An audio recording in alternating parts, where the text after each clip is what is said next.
Та бүхэн нэг зүйл бодож байсан уу? Дэлхий дээр маш олон кино байдаг. Гэхдээ IMDb дээр 10-аас 10 оноо авсан кино байдаг болов уу? Хэрвээ байдаг бол тэр нь ямар кино вэ?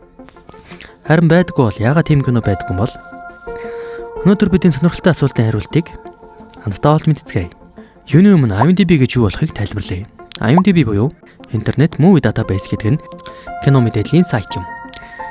Энд кино, цоврал, жүжигчин, найруулагч гээд кинотой холбоотой бараг л бүх л мэдээлэл байдаг. Хамгийн сонирхолтой зүйл нь хүмүүс өөрсдөө кинонд 1-ээс 10 үнэлгээ өгдөг систем юм. Олон сая хүний өгсөн үнэлгээг нэгтгэхэд тухайн киноны дунд ч оноог гаргадаг.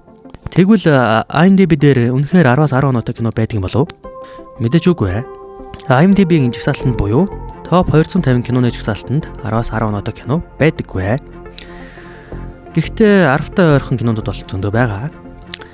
Жишээ нь The Shawshank Redemption 9.3, The Godfather 9.2, The Dark Knight 9.1 гэх мэтчлэн. Эдгээр нь дэлхийн хамгийн өндөр үнэлгээтэй кинонуудын тоонд ордогч 10 оноонд арай хүрдэггүй. Яагаад 10-аас 10 авах боломж бараг байдаггүй. Учир нь маш энгийн. Кино үзсэн сая хүн өөрөөр бодолтой байдаг.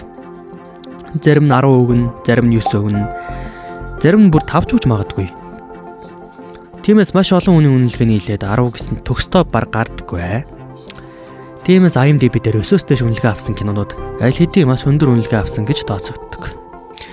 Тэгвэл эндээс нэг асуулт гарч ирж байна. Төгс кино гэж үнэндээ байдаг уу? Зарим хүмүүсийн хувьд Interstellar бол мэдээж хэрэг төгс кино. Зарим хүмүүсийн хувьд The Dark Knight төгс кино. Харин өөр хүмүүсийн хувьд бол мэдээж хэрэг огт өөр кино байж болно шүү дээ. Өөрөөр хэлбэл төгс кино гэдэг бол хүн бүрт өөр байдаг гэсэн үг.